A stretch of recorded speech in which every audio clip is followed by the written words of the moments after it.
बिस्मिल्लाहिर्रहमानिर्रहीम। अस्सलाम वालेकुम नाज़रीन, लाइव डॉक्टर शाहिद मसूद के साथ मैं हूं नाइला अली। नाज़रीन, आज वज़ीर आज़म शहबाज शरीफ साहब ने बलूचिस्तान में सैलाब से मुतासरा इलाकों का दौरा किया, जबकि वज़ीर दाखिला राना सनाउल्लाह साहब आज कहते हैं कि कोशिश है कलअदम TTP को मुज़ाकरात के लिए टेबल पर लाया जाए।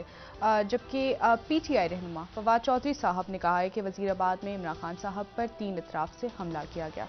इस समेत दिन भर जो हम डेवलपमेंट्स रहे उन पर बात करेंगे। हमारे साथ स्टूडियो में मौजूद हैं डॉक्टर शाहिद मसूद।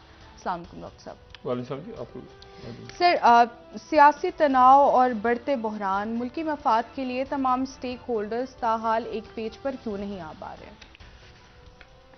पहले तो ये नहीं पता जी स्टेक होल्डर्स हैं कौन से। जी, मतलब उन स्टेक होल्डर्स में कहीं अवाम भी है या नहीं है, तो अभी तो यही नहीं पता। लेकिन एक बात और जो है ना, वो बहुत कुछ हो रहा है दुनिया में और उस पर तरफ बात करेंगे। और अहम वाक़यात हो रहे हैं जो कि जिनमें बज़ाहिर पाकिस्तान जो है इस वक्त बहुत से बतौर एक रियासत अहम मौक़े जो है वो खो रहा है और खोता जा रहा है मुसलसल। अहम फैसले जो हमें करने चाहिए वक्त पे वो हम नहीं कर रहे। लेकिन इसी दौरान जो है वो गुस्से में लोग नज़र आ रहे हैं। जैसे मतलब पहले इमरान खान साहब जब लॉन्ग मार्च वगैरह होता था तो वो गुस्से में थे, उनकी हुकूमत गिराई गई और ये सारा सिलसिला। अब हुकूमत गुस्से में है जी, बहुत गुस्से में है। अगर आप मुख्तलिफ वज़रा की प्रेस कॉन्फ्रेंस सुने, जो कि वो बहुत सारे वज़रा करते हैं, ये भी एक अजब सा मामला है कि बहुत सारे वज़रा क्यों करते हैं एक साथ। मतलब एक जो वज़ीर कंसर्न वज़ीर हैं, मतलब वो वज़ीर, जैसे आप देखें कि राना सनाउल्लाह साहब अमूमन वो तनहा करते हैं प्रेस कॉन्फ्रेंस। यहाँ जो वज़रा हैं वो बहुत सारे वज़रा बैठ के करते हैं। कभी उसमें कोई पीपल्स पार्टी की वज़ीर होती हैं, जैसे कल शेरी रहमान साहब होती हैं, कभी वो मुस्लिम लीग नून के वज़रा। उसका फॉर्मेट कुछ जो है ना बड़ा अजब सा है। जी, लेकिन बहरहाल एक ऐसा लगता है जैसे पूरी काबीना जो है वो बहुत से लोग बैठ के कोई बात समझाने की कोशिश कर रहे हैं, और वो जो बहुत से लोग हैं उन सब की बात वो 22-23 करोड़ लोगों को या 8 अरब की आबादी को समझ नहीं आ रही। ठीक है, जिसकी वजह से गुस्सा है। अच्छा, अब ये गुस्सा जो है ये वुज़रा को गुस्सा है अवाम पे। अवाम जाहिल है, पागल है, दिमाग खराब हो गई है। वो चीख रहे हैं कि जी महंगाई बढ़ गई है, जबकि महंगाई तो नहीं है। ये बाहर गटर नहीं बह रहा बल्कि दूध की नहरें बह रही हैं। जी, उनको इस बात पे गुस्सा है कि पागल लोग हैं, इनको क्यों नहीं नजर आ रहा। उसके नतीजे में गुस्सा बढ़ रहा है। और उस गुस्से में, लेकिन चूंकि वो बराह रास्त अवाम को कुछ नहीं कह सकते, तो वो फिर जो है वो सामने नजर आता है फिर इमरान खान। तो वो इमरान खान को फिर कोसते हैं कि 75 सालों का जो बेड़ा गर्क है वो इमरान खान करके गए। भाई इमरान खान के दौर में मईशत जो है या बाकी मामला वो बुरे थे और खराब थे, मगर यहां तो वो मुकम्मल डिजास्टर हुआ है ना, मुकम्मल डिजास्टर है। मतलब यह कोई प्लान ही नहीं है, करना क्या है। मतलब आज जैसे मैंने एक इंतहाई मोहतरम वजीर का ये बयान पढ़ा, मतलब उनकी प्रेस कॉन्फ्रेंस थी, तो उन्होंने कहा कि जो मतलब उनको बताया गया कि मुर्गी बहुत महंगी हो गई है, तो उन्होंने कहा कि लोग मुर्गी खाना छोड़ दें। और वो संजीदा थे। उन्होंने कहा कि मुर्गी जो है उसे खाना छोड़ दें, मुर्गी खाना जो है वो सेहत के लिए अच्छा नहीं है। मुझे पूछा कि क्यों। उन्होंने कहा मुर्गियों को जो फीड मिलता है जी, वो फीड चूंकि अच्छा नहीं है, इसलिए मुर्गियां खाना अच्छा नहीं है। तो उनको बताया गया कि जी 600 रुपये किलो। सवाल ये था कि 600 रुपये किलो हो गया। उन्होंने कहा मुर्गी खाना अच्छा नहीं है। तारिक बशीर चीमा साहब ने ऑन लाइटर, और मैं यहाँ पे अब ऑन लाइटर नोट कहा उन्होंने, यह संजीदगी से बात की, लेकिन उनका एक फीड वगैरह का तो इशू अपनी जगह मौजूद है। लेकिन ये कि बहरहाल इसको फिर एक्सप्रेस ने और बाकी जो उनकी वेबसाइट्स हैं उन्होंने इसको एक लीड बना के लगा दिया। दूसरी बात उन्होंने ये भी कही कि जो महंगाई है वो एक सूबाई मसला है। अच्छा, अब महंगाई तो सूबाई मसला है, लेकिन इस्लामाबाद के अंदर फिर वो इसहाक डार साहब से सवाल हुआ कि जी महंगाई अगर सूबाई मसला है तो चारों सूबों वफाक में में तो किसकी हुकूमत नहीं है। जिम्मेदारी है? तो अब इसमें मतलब है कि अब वो जो चारों सूबों में महंगाई है तो उन सूबों की हुकूमतें जिम्मेदार हैं। तो फिर इस्लामाबाद में या यहाँ पे जो अब देखिए ना, एक तो यहाँ पे तंग भी बहुत हो गए हैं लोग, बहुत सारे वजीर है ना, तो जी, वो समझ में यहाँ अगर घूमे मार्केट वगैरह इतवार बाजार चले जाएं तो वहां पे सिर्फ जो है वो मतलब खुदा जाने क्या वहां पे चीज होगी, इतवार ही होगी, बाजार तो गायब हो रहे हैं ऐसा ऐसा। मैं सिर्फ ये कहना, देखें ये 10 तारीख आ गई, इसाक डार साहब से अभी उन्होंने प्रेस कॉन्फ्रेंस की, उनसे सवालात हुए, उनसे पूछा गया कि क्या चाइना मदद कर रहा है, जवाब उनका था कि बातचीत चल रही है। उनसे पूछा गया कि क्या सऊदी अरेबिया मदद कर रहा है, सऊदी अरेबिया क्या सियासी हुकूमत की मदद कर रहा है, तो उन्होंने कहा कि बातचीत चल रही है। अच्छा उनसे पूछा, अच्छा उन्होंने फिर गुस्सा किया शदीद कि पाकिस्तान दिवालिया नहीं हो रहा। अच्छा दिवालिया नहीं हो रहा ये तो हम भी कह रहे हैं, लेकिन मुझे कोई ये आसान अल्फाज में समझा, मैं कोई जाहिर है कि कोई डॉक्टर साहब की तरह इतना अरसा तो हम नहीं रहे इसमें, मुझे ये बता दे कि अगर किसी से पैसे लेके किसी से उधार ले लिया जाए और उधार वापस ना किया जाए और बार बार उसकी किस्तें भी ना वापस हो, किस्तें भी ना वापस हो, किस्तें, तो वो फिर उसको दिवालिया और क्या चीज होती है। तो मैं इसलिए कहता हूं टेक्निकली डिफॉल्ट, लेकिन लीगली जिसको दुनिया कहती है वो नहीं, तो पैसे नहीं है आपके, डॉलर नहीं है। अब ये जो शर्त है कि आप मार्केट के रेट के ऊपर कर दें, अच्छा ये क्या खूबसूरत बात है, यानी मार्केट में तो बिक रहा है 260 का डॉलर और बैंकों में है वो 124 125 जो भी है, जो एक दो पैसे ऊपर नीचे होता रहता है, लेकिन असल में तो मार्केट में तो डॉलर जो है वो 260 255 260 265 270। अब आप इसको मार्केट में छोड़ दें जरा, यानी एक रेगुलेटर है ना बैंक, भाई बैंक रेगुलेटर है, ठीक है ना, मतलब आप मार्केट पे छोड़ दें, तो मार्केट में तो बैठी है सट्टा ये जो माफिया सारी, तो वो तो उसको 350 कर देंगे सुबह। देखिए ना, वो तो माफियाज हैं, वो तो वही हैं जो डॉलर के उसको जखीरा करते हैं और फिर फेंकते हैं मार्केट में, उठाते हैं फेंकते हैं उठाते हैं, उनके तो अरबों रुपए, वो तो उनका काम यही है। तो ये एक अजीबोगरीब सी बात है कि उनके ऊपर कर दे, जो प्लान है कि ओपन मार्केट पे कर दिया जाए आपको, और जिन मुल्कों ने किया है उनका तो सत्यानाश हुआ बाद में। तो ये पता नहीं ये इसका क्या मामला है। अच्छा तो बात यह है सारी कि इसमें अब डॉक्टर साहब से क्या बात की जाए, मैं तो देखें यहां पर डॉन जो है आज का उसका एडिटोरियल, अगर उसका लास्ट पैरा हम देखें उस एडिटोरियल का, हम दिखा सकें अपने नाजरीन को, अगर हमारे पास स्लाइड बनी हुई है, तो वो जो एडिटोरियल है डॉन का, तो वो तो है इन्फ्लेशन मिजरी के महंगाई। अब इसको जरा हम स्लो करेंगे ताकि हम इसको देख सकें। अच्छा इन्फ्लेशन मिजरी ये है एक दुख लोगों का जो कि महंगाई की वजह से है। अच्छा इसके अगर शुरू में हम देखें, शुरू में देखें, अगर हम इसके पहला पैरा हम देखें इसका, जी स्क्रॉल डाउन कीजिएगा please. The PDM government's continuing inability to keep prices under control speaks volume about the competency of its economic team. महंगाई नहीं काबू में आ रही ना। Currently led by a former finance minister who loves to make a great deal of his extensive experience. Ishaq Dar साहब के बारे में कहा गया है कि वो जो है वो अपनी एक तवील तजर्बा बयान करते हैं, इकोनॉमिक टीम के सरबराह भी हैं, लेकिन उनके पास कोई हल नहीं है। और फिर इसी डॉन का इसी अगर मैं एडिटोरियल में लास्ट इसकी लाइंस पढ़ें तो कह रहे डिमॉन्स्ट्रेटिंग टू द नेशन, यानी कौम को ये बता रहे हैं that it is doing what it can, कि वो हम सब कुछ कर रहे हैं, चैलेंजेस जो है वो मुल्क को एक साथ रखने के लिए। However it seems the finance minister is too caught up, लेकिन लगता है कि जो वजीर खजाना है वो फंस गए हैं खुद अपनी परेशानियों में, and has little time for those whose future he has taken responsibility for, जिनकी जिंदगियों की जिम्मेदारी ली थी, जिन लोगों की, उससे वो हट गए हैं और अपने किसी मसाइल में उलझ गए।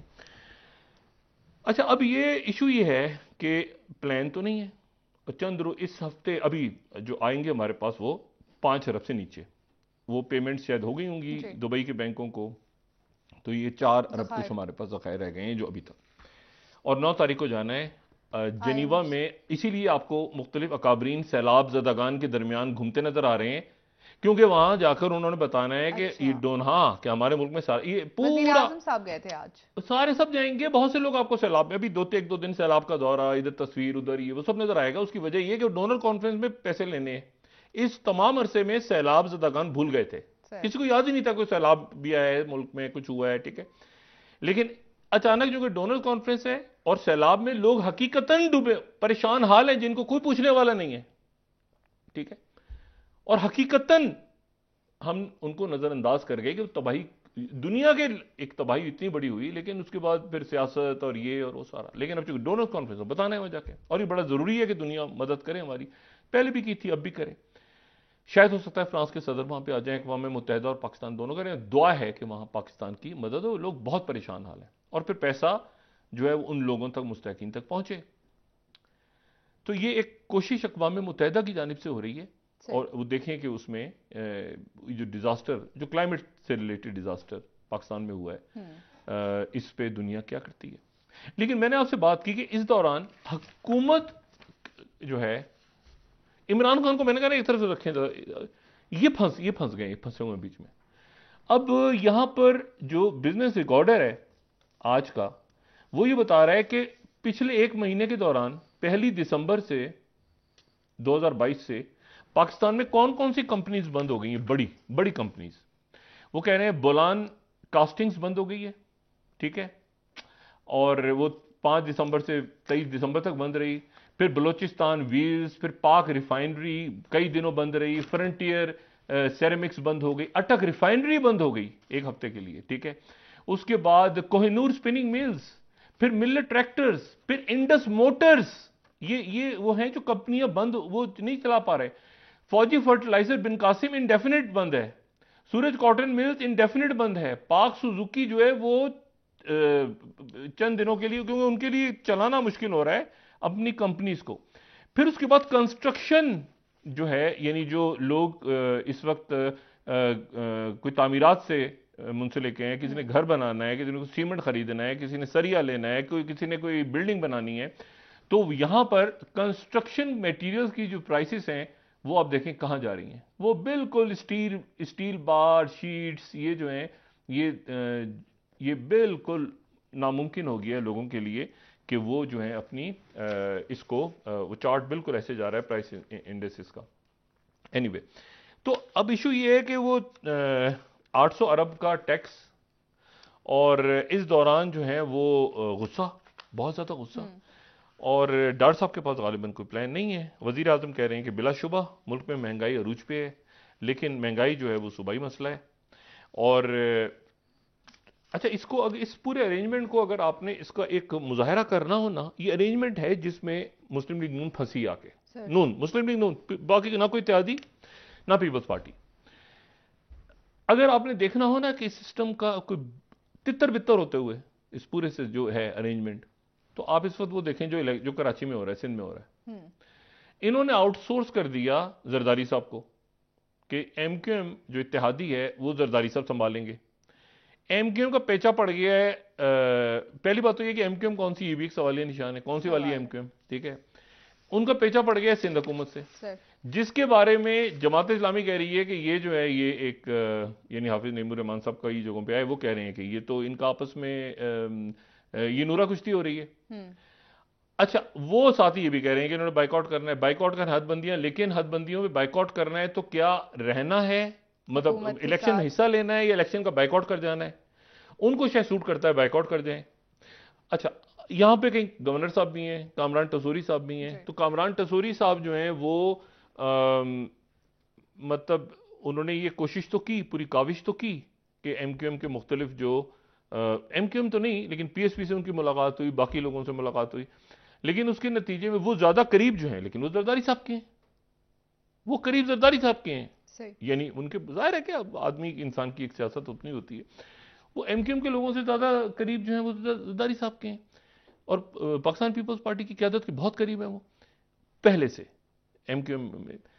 अच्छा, अब इशू ये है कि पेचा पड़ा हुआ है उनका हुकूमत सिंध के, तो वो कह रहे हैं कि ये इसमें जो वाहिद अगर किसी से नहीं मुलाकात उनकी हो रही तो वो पीटीआई से नहीं हो रही, कि पीटीआई जो है वो कहीं ना जीत जाए। एमक्यूएम के लोगों से बात हुई कराची में, तो उन्होंने कहा कि जी हम इकट्ठे होंगे तो कि पीटीआई का मुकाबला करेंगे। अभी भी वोट या जमात इस्लामी और पीटीआई का इत्तेहाद हो गया तो गड़बड़, ठीक है। अच्छा, एमक्यूएम ये सारे आपस में मिल गए तो फिर मेयर किसको खड़ा करेंगे, वो एक इशू है अभी तक, तो बाइकआउट करेंगे, हदबंदियां नहीं हुई क्या, वो एक अजीब कहते हैं ना, वो एक अजीब सा मामला सिंध में है जो कि यानी अचानक आपने देखा 24-48 घंटों में कुछ हुआ, लेकिन फिर उसके बाद वो कुछ समझ नहीं आ रहा कि वो क्या वहां एहतजाज होगा, क्या होगा, वो खामोशी छाई हुई है। अच्छा, इख्तलाफात हैं आपस में भी। अच्छा, इसमें बानी एमक्यूएम कहीं नहीं है, वो जो है ना कि बानी एमक्यूएम आ रहे हैं, ना बानी एमक्यूएम आ रहे हैं, ना मुल्क में ना बानी मुस्लिम लीग नवाज आ रहे हैं अच्छा, फिलहाल, ठीक है। ये दोनों शख्सियात तो नहीं आ रही। इंतखाबात के हवाले से जो बातें इंतखाबात तो बात की, अभी तो इससे तो मुसीबत से निकले, ये जो मईशत का मसला है और साथ जो दहशतगर्दी सर उठा रही है, इससे तो निकले किसी तरह से। मैंने कहा ना इमरान खान साहब को जरा, क्योंकि आज उन्होंने पूरी प्रेस कॉन्फ्रेंस में कोसा इमरान खान साहब को कि वाइट पेपर ये वो सारा। अच्छा, अब उसमें जो है वो मरीम नवाज साहबा, जाहिर है उन्होंने टेक ओवर कर लिया जी, और उन्होंने टेक ओवर करते ही ये टेक ओवर उनके करने का मतलब ये है कि वो अब मुस्लिम लीग को इलेक्शंस की तरफ लेके जाएंगी, कब उनकी वापसी होगी, क्या चैलेंजेस होंगे। अच्छा, और साथ ही ये भी है कि वो आके जो है वो मतलब इस सूरत हाल में एक शख्सियत तो कंप्लीट, मतलब देखें मुस्लिम लीग नून के अंदर भी तो एक पॉलिटिक्स है ना, एक अंदर मतलब एक शख्सियत तो बिल्कुल इसमें जो है ना, यानी आप समझें कि वो तो पॉलिटिकली वो तो अजीब सा उनके साथ मामला हो गया, और वो है हमारे मोहतरम शहबाज शरीफ साहब। यानी वो शहबाज शरीफ साहब जो हैं वो एक तारीख में अजीब सा एक सेटअप बना, अरेंजमेंट बना, जिसको उन्होंने हेड किया और जिससे मामलात ना हल हुए ना कुछ, अजीब सा मईशत हुआ, फिर मईशत का मामला छिड़ गया, फिर अजीब सा हुआ जो इनको पहले में देखा। हम तो कहते रहे कि जी उस वक्त इलेक्शन में चले जाएं, ये आगे बैठे रहेंगे। अच्छा, इमरान खान को नाहल कराना है, वो नाहलियत की तरफ इमरान खान जा, मैंने कहा ना इमरान खान को साइड पे रखे ना, ये सेटअप नहीं चल पा रहा, ये जो अरेंजमेंट है ये नहीं चल पा रहा, और इसको कैसे चलाना है आगे, ये एक बहुत बड़ा सवालिया निशान है, क्योंकि चैलेंजेस इतने ज्यादा। मिसाल के तौर पे जैसे ये मार्केटें बंद करने का, तो मार्केटें क्या होता है यूरोप में, यूरोप में कैसा मौसम है, ठीक है, वहां पर किस तरह से लोगों की आदतें पड़ी हैं कई सालों में, मतलब एक ग्रेजुअल प्रोसेस होता है ना। ये तो नहीं होता कि सुबह से आप कह दें कि कल सुबह से जो है वो आप 7 बजे मार्केटें खोल दें सारी और शाम को 6 बजे बंद कर दें। तो ग्रेजुअली आप लोगों को समझाते हैं, फिर उसके बाद लोग समझते हैं, ठीक है। लेकिन इस वक्त तो पहली मईशत रुकी हुई है, तो वो मुझे नहीं पता कि उसमें ये फौरी तौर पे इसका आईएमएफ पे क्या असर होगा। ये तो तवील मुद्दत ही हमें बतौर कौम ये अपनाना पड़ेगा, ये आइडियाज ठीक है, लेकिन फौरी तौर पे तो मसला है ना, जैसे सोलर पे जाना, ये मसला भी थोड़े दिन पहले हमने ग्रिड के साथ बिजली को जोड़ना था, भी ये करना था, वो छोड़े। मैं सिर्फ ये कह रहा हूं कि इस वक्त गुस्सा है, और गुस्सा इस बात को इंडिकेट कर रहा है कि ये सिस्टम जो है ना उसमें गड़मड़ हो रही है। मतलूबा बहुत ज्यादा सपोर्ट भी इस्टेब्लिशमेंट से, सियासी सपोर्ट भी नहीं मिल रही इस सेटअप को, पॉलिटिकल, क्योंकि मैंने आपसे पहले भी बात की थी कि जब न्यूट्रलिटी है तो न्यूट्रलिटी का ज्यादा नुकसान, मैं पहले दिन से बात कर रहा हूं, और ये पहले दिन से मैंने बात की थी कि हुकूमत को ज्यादा नुकसान होगा इसका, इस अरेंजमेंट को ज्यादा नुकसान होगा, और ये नैब के केसेस वेसेस और ये जो कानून साजी हो गई, ये अगर ये सुप्रीम कोर्ट ने उड़ा दिया तो फिर क्या होगा ये कोई नहीं जानता, ठीक है, क्योंकि ये केस, ये जो पिटीशन कोर्ट में लगी हुई है। तो अब इशू ये है सारा, तो ये एक अनसर्टन सी सिचुएशन है। उस सिचुएशन में फिर इनको यही मशवरा, पहले भी यही था कि कोई छक्का चौका मारें, कोई एक काम अच्छा करके और इलेक्शन की तरफ चले जाएं, लेकिन वो जितना उसको, वो कहते हैं ना, वो और डिग करते हैं, आप खोते जाते हैं और गड्ढे के अंदर, तो वो वाली सिचुएशन क्रिएट हो रही है। ना शराइत पूरी कर पा रहे हैं आईएमएफ की, फैसला साजी नहीं हो पा रही, मतलब पॉलिटिकल कैपिटल क्या होगा उसका, मुल्क आगे कैसे चलेगा, डिफॉल्ट हो गए तो डिफॉल्ट तो हम नहीं होंगे, लेकिन अगर नई किस्तें दी तो क्या होगा, फिर मतलब एक अजीब सा मामला है जो संभाला नहीं जा रहा। और साथ ही फिर जहाजी साइज की काबीना भी नजर आ रही है, तो जहाजी साइज की काबीना जब नजर आती है तो लोग पूछे भाईजान क्या कर रहे हैं आप, इतने सारे कारकर्दगी बताएं। हाँ, कारकर्दगी और करप्शन बहुत सारे गुजारा कर रहे हैं। पता नहीं नवाज शरीफ साहब को इल्म है कि नहीं, या शहबाज शरीफ साहब को इल्म है कि कैबिनेट इत्तेहादी और खुद कैबिनेट में मौजूद लोगों ने यहाँ पर उधम मचाई हुई है, जिनके अभी स्कैंडल्स आएंगे आने वाले दिनों में। ये कोई सर, ये जो एक आम तासुर पैदा हो रहा है मीडिया में भी कि इसहाक डार साहब से इस वक्त जो है मईशत के मामला नहीं संभल पा रहे, उनकी एंगेजमेंट सियासत की तरफ ज्यादा है, तो मिफ्ता इस्माइल साहब को ही नहीं देना चाहिए थी। मिफ्ता इस्माइल साहब ने तो शदीद गुस्से का इजहार किया ना। मिफ्ता इस्माइल साहब देखें, मिफ्ता इस्माइल साहब तो शहबाज शरीफ साहब के करीब थे ना, तो इसहाक डार साहब नवाज शरीफ साहब के करीब, तो वो जो है, ये कुछ आपको पता है वो रिपब्लिकन के साथ क्या हो रहा है, अमेरिका में क्या हुआ है, जी जी। उनके जो रिपब्लिकन्स के अंदर खाना जंगी हो गई है। ये रिपब्लिकन्स वो जो ट्रंप वाले, तो नेंसी पेलोसी की जगह, जो नेंसी पेलोसी की जगह वो खाना जंगी हो गई है, प्रॉपर खाना जंगी हुई रिपब्लिकन्स के अंदर। और वो खाना जंगी इस तरह से हो गई है कि उन्होंने जो है वो यानी जो रिपब्लिकन उनके स्पीकर जो हैं वो चुने नहीं गए, और चुने इसलिए नहीं गए कि वो अंदर ही बगावत हुई है। और ये ब्लूमबर्ग सतरवीं स्लाइड, अब देखिए खाना जंगी, मैं प्रॉपर लफ्ज इस्तेमाल किए ब्लूमबर्ग का कि रिपब्लिकन में खाना जंगी हो गई है। ये ब्लूमबर्ग कह रहा है कि Republican civil war it's on, जंग छिड़ गई है, खाना जंगी हो गई है। वो इसलिए नहीं जी सका रिपब्लिकन, ट्रंप का जो स्पीकर आना था ना, कि उसके अपने अंदर बगावत हो गई है। और मतलूबा पार्टी के अंदर ही, जी रिपब्लिकन पार्टी में उनका नहीं चुना है। दो दिनों से वोटिंग हो रही है, 3 सेशंस हो चुके हैं, कुछ उधर बागी निकल गए हैं, कुछ इधर हो गए हैं, वो स्पीकर ही नहीं चुना जा रहा। वो नेंसी पेलोसी चली गई है उनकी जगह, वो किसने आना है, हाउस संभालना है, वो अंदर ही बाइडेन साहब रिलैक्स कर रहे हैं, एंजॉय कर रहे हैं, ठीक है। और 212 228 ज़्यादा वो भी नहीं है, फिगर भी नहीं है, तो बाइडेन साहब को एक बड़ी खुशी का समय है उनके लिए कि जी ये जो है ये इस वक्त एक खाना जंगी हो गई है दरमियान में। और ये जो उनके रिपब्लिकन सेनेटर ये केविन मैकार्थी जो है वो नहीं इलेक्ट हो पा रहे, ठीक है। वॉल स्ट्रीट जर्नल जो है वो इसको इस तरह से रिपोर्ट कर रहा है कि जी Kevin McCarthy falls short of House Speaker win in 3 rounds of voting. अब यहां पर आ जाएं आप एक और इशू पे, जो अहम इशू है, अहम तरीन इशू, एक नया मस्जिद अक्सा की बेहुरमती हुई जी, ठीक है। यरूशलेम जो है हम पहले भी जिक्र कर चुके हैं कि कुरान शरीफ में इसका जिक्र नहीं, अर्द मुकद्दस के नाम किबला अव्वल, और यहां से जाहिर है कि शब मिराज किबला अव्वल। लेकिन जो यहूदी हैं उनके नजदीक मसीहा यहां पर आएगा और 3rd टेंपल बनेगा जी, बिल्कुल। तौरा में उसका जिक्र नहीं है, लेकिन हैकल सुलेमानी का अंजील में से, न्यू टेस्टामेंट में जिक्र है। अब जनाब उसकी बेहुरमती हुई, वो हमें पता है कि कल वजीर उनके जो हैं वजीर मौसूफ जो चले गए, जो कान मूवमेंट के थे। लेकिन एक अजीब बात ये हुई है कि सिक्योरिटी काउंसिल का हंगामी इजलास तलब किया है 2 मुल्कों ने। अच्छा, ठीक। और 2 मुल्क कौन से हैं? चाइना, सही, चाइना मिडिल ईस्ट में आ गया। मैं इस बात को एक अरसे से कह रहा हूं कि चाइना, मस्जिद अक्सा किसका इशू है? मुसलमानों का, बिल्कुल। तलब कौन कर रहा है? सिक्योरिटी काउंसिल का इजलास चाइना, चाइना।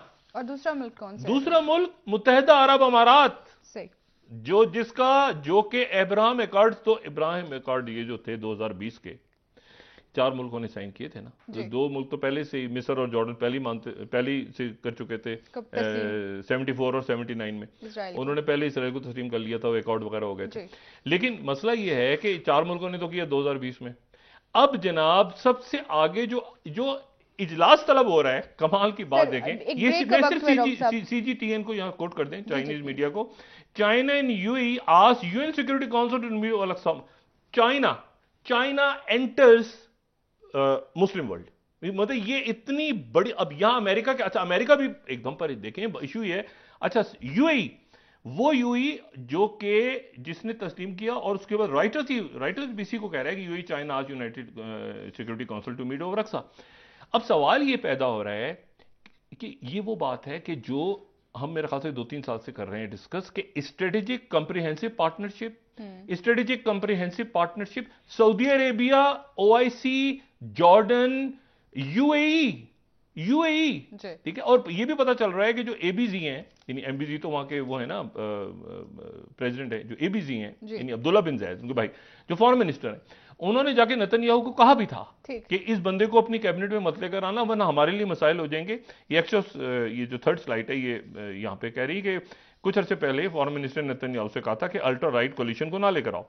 अच्छा, अरब न्यूज ने उसके बाद जो है वो इसको लीड किया, उनका फ्रंट पेज, अरब न्यूज का फ्रंट पेज के कंडेमनेशन, और फिर उसके बाद उनमें उनको ऑपेड भी आया हुआ पूरा कि जी यूनाइटेड नेशंस इसराइल से कहे कि।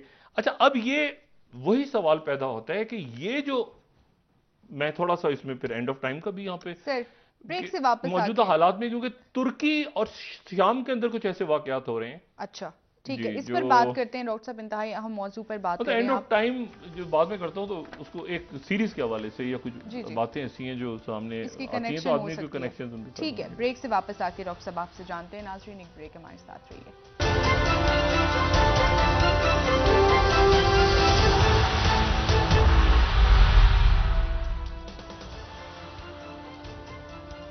वेलकम बैक नाजरीन। जी डॉक्टर साहब, बात कर रहे थे आप मस्जिद अक्सा के मामले पर, चाइना की इस वक्त इन्वॉल्वमेंट और टर्की क्या इसके साथ क्या तारीखी कनेक्शन है, उस हवाले से देखें, कल जो है वो गालिबन सिक्योरिटी काउंसिल का हंगामी इजलास चाइना ने और मुत्तहिदा अरब अमारात ने तलब किए। ठीक है। और इसके ऊपर अमेरिका में भी बड़ी सख्त किस्म की तशवीश है, क्योंकि वहाँ पर जो मौजूद मुख्तलिफ जूइश ग्रुप्स हैं, आपको पता है बहुत सारे ज्यूज ऐसे हैं जो इसराइल को ही नहीं मानते। वो कहते हैं कि इसराइल, मतलब वो इसराइल की थ्योरी, मैं उसमें जाए बगैर उसकी डिटेल में, लेकिन वहाँ पर भी कंसर्न है। और वाशिंगटन इंस्टीट्यूट जो है वहाँ पे, और उसने कुछ अरसे पहले, बड़ा थिंक टैंक है उसका, फिक्रा फोरम है, तो उन्होंने कुछ 6 महीने पहले गालिबन एक पोल किया था, जो 9 स्लाइड है हमारी, और उन्होंने कहा था कि तकरीबन 70% लोग जो हैं अब, यानी जुलाई का पोल है ये, कि अरब पब्लिक ओपिनियन था उनका, और उसमें यह था कि रीसेंट पोल इंडिकेट्स के मोर गल्फीज जो हैं, यानी गल्फ के जो लोग हैं, वो ज़्यादा 70% के करीब लोग अब अब्राहम एक्ट्स के खिलाफ हैं। ये फिक्रा फोरम जो है, ये Washington Institute for Near East Policy गालिबन इसका पूरा नाम, एनीवे।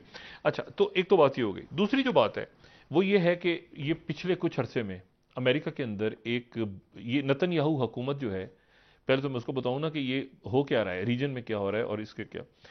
न्यूयॉर्क टाइम्स का आप जरा एडिटोरियल देखें, जो एडिटोरियल कुछ दिन पहले जब से ये हुकूमत बनी है नेतन्याहू की, the ideal of democracy in a Jewish state is in jeopardy. ठीक है। उसके बाद what in the world is happening, ये जॉर्ज फ्रीडमैन का आर्टिकल है, what in the world is happening in Israel. ठीक है। अच्छा, फिर उसके बाद वार्निंग किसको आई है? वार्निंग आई है अमेरिका की तरफ से। अब मैं टेलीग्राफ को कोट कर रहा हूं, Israel warned by US after extreme right ministers mosque visit sparks fury. अच्छा, ये जो है, यानी अमेरिका ने भी कहा है, इसको वार्न किया है। और सबसे जो एक दिलचस्प बात है कि ये मामला अब मुसलमान मुल्कों से भी बढ़ गया है और ये चला गया है जर्मनी तक। राइटर्स को कोट कर रहा हूं कि Germany calls Al-Aqsa visit bye new Israeli minister of provocation. ये राइटर्स की 13वीं स्लाइड है। अच्छा, यहां पर जो है वो ये बात इंपॉर्टेंट है। एक पहले और इवेंट देखें। वो इवेंट यह है कि मॉस्को में चंद रोज पहले एक मुलाकात हुई, मॉस्को में मुलाकात हुई तुर्की और शाम, यानी प्रेसिडेंट उर्दुगन और प्रेसिडेंट असद के डिफेंस मिनिस्टर्स की जी। अच्छा, ये एक ऐसी चीज है जो कि बड़ी अनहोनी सी है हालिया कुछ अरसे में, क्योंकि शाम जो है, शाम और तुर्की का पड़ा हुआ फड्डा जी, तो काफी अरसे से पड़ा हुआ है। और अभी कुछ दिन पहले तो हमें पता ही है कि जब ये इस्तांबुल में एक दहशतगर्दी का वाकया हुआ था, तो कुर्दों के ऊपर, और वो कुर्द जो कि नॉर्थ सीरिया में मौजूद हैं, और उनकी बहुत बड़ी तादाद जो है वो, और वो एक तारीख हमने पूरी बयान की थी कि उन्होंने कुर्दों ने जो है वो यहाँ पे कुर्दिस्तान चाहते हैं, और ये सारी हम बयान कर चुके हैं। लेकिन ये जो मीटिंग है ये करवाई है प्रेसिडेंट पुतिन ने। प्रेसिडेंट पुतिन ने मुलाकात करवाई है किसकी? तुर्की की और शाम, यानी तुर्की के प्रेसिडेंट हैं उर्दुगन और शाम के प्रेसिडेंट हैं बशारुल असद। ये जब से अरब अपराइजिंग हुई है 2011 से, तो तुर्की बशरुल असद के खिलाफ है, तुर्की बशरुल असद के खिलाफ है। और वहां पर एक जाहिर है कि जंग के अंदर इन्वॉल्व भी है तुर्की। अब मॉस्को मीडिएट कर रहा है, और अगर मॉस्को कामयाब हो गया तो ये एक बहुत बड़ा इवेंट इसलिए होगा कि रजब तैयब उर्दुगन जो हैं उनके सऊदी अरब और तुर्की के ताल्लुकात ठीक हो गए, फिर सऊदी अरब और यूएई के ठीक हो गए, फिर उसके बाद जो उनके जनरल सीसी से भी ताल्लुकात ठीक हो गए, तैयब उर्दुगन के, जो कि खराब हो गए थे जब हुस्नी मुबारक का तख्ता और मोहम्मद मुर्सी आए थे वहां पे अखवान के, तो उनके इजिप्ट के साथ भी ताल्लुकात ठीक। अब अगर उनके ताल्लुकात ठीक हो जाते हैं, और मैं यहाँ पर हम कोट कर देते हैं क्योंकि ये यहाँ पे रेफरेंस अगर किसी ने देखना हो और इसको पढ़ना हो तो ये बड़ी इंटरेस्टिंग डेवलपमेंट्स हैं। और बात ये सारी कि अगर तो यहाँ पर ये मुलाकात हो जाती है इन दोनों की। ये देखें ना, जो 19 स्लाइड है कि Turkish, Russian and Syrian foreign minister set to meet this world, ये 19 स्लाइड है, हुर्रियत डेली। अगर मुलाकात हो जाती है तुर्की और सीरिया की, और ताल्लुकात इनके अच्छे हो जाते हैं, और मीडिएट कौन कर रहा है? रशिया मीडिएट कर रहा है। तो ये इसका मतलब ये है कि इसके नतीजे में जो शाम के अंदर तुर्की के कुछ उनकी कुछ कंडीशंस हैं कि इतने इलाकों से कुर्दों को पीछे कर दिया जाए। एक बरादरी के ताल्लुकात ऊपर नीचे रहे होते रहे तारीख में, और कुर्द उसमें बुनियादी फैक्टर। अब अगर ये ताल्लुकात ठीक हो जाते हैं, कि बाकी अरब ममालिक से ठीक हो चुके हैं तैयब एर्दोगन के ताल्लुक, ये अगर तुर्की के साथ, तुर्की और सीरिया, और क्योंकि बशर उल असद को कौन सपोर्ट कर रहा है? बशर उल असद को सपोर्ट कर रहे हैं रशियन। बशर उल असद बचा इसलिए कि वहां रशियन बैठे हैं सीरिया में, हम ये बात पहले ही कह चुके हैं कि वो तो पूरी पोर्ट फोर्स लेके बैठे हैं। चाइना भी आ गया मिडिल ईस्ट में, और रशिया भी आ गया। अब ये सुलह अगर रशियंस करवा देते हैं तो ये बहुत बड़ा धचका होगा वॉशिंगटन के लिए, इसलिए कि वॉशिंगटन कुर्दों को सपोर्ट करता रहा है इस पूरे दौर में। वो कुर्दों को उन्होंने टक्की बत्ती के पीछे लगाए रखा है कि हम आपको यहां पे कुर्दिस्तान बना के देंगे, कुर्दिश मूवमेंट, ये फलाना डिमाकना, और वो इरबिल वगैरह के इलाकों में। तो जब भी जहां जाना हुआ तो वहां पर देखा कि वहां पर अमेरिकन मौजूद हैं, और अमेरिकन ने काफी कुर्दों को कहा कि आप लड़ें दाइश से, इससे लड़ें, उससे लड़ें। अब एक नया कोई कुर्बानी को बकरा बनने जा रहे हैं। कुर्दों की बड़ी एक अजीब तारीख है, उनके साथ हुआ बहुत जुल्म, मतलब उनको हर दफा कोई ट्रक की बत्ती के पीछे, तो इस दफा उनको अमेरिकन ने कोई ट्रक की बत्ती के। और इसको एशिया टाइम्स का आर्टिकल जो है ये बड़ा इंटरेस्टिंग है, इसमें जो 16वीं स्लाइड है कि Russia Turkey come together in Syria to uncle Sam's charging. वो अंकल सैम जो है वो शदीद इसमें गुस्से में आएंगे अगर ये करीब आ गए। अच्छा, तमाम वाकयात में फिर एक बार देखिए, मुत्तहिदा अरब अमारात का सिक्योरिटी काउंसिल में लेके जाना इसराइल के खिलाफ करारदाद को, और चाइना के साथ मिलके, ये यरूशलेम के हवाले से मैं सिर्फ ये आपको बताऊं, हम जानते हैं हजरत दाऊद अलैहिस्सलाम ने इस शहर को आबाद किया था। सर, इस पर ब्रेक से वापस और हजरत बात करते हैं। जी, ब्रेक का वक्त हुआ है, नाज़रीन हमारे साथ रहिएगा।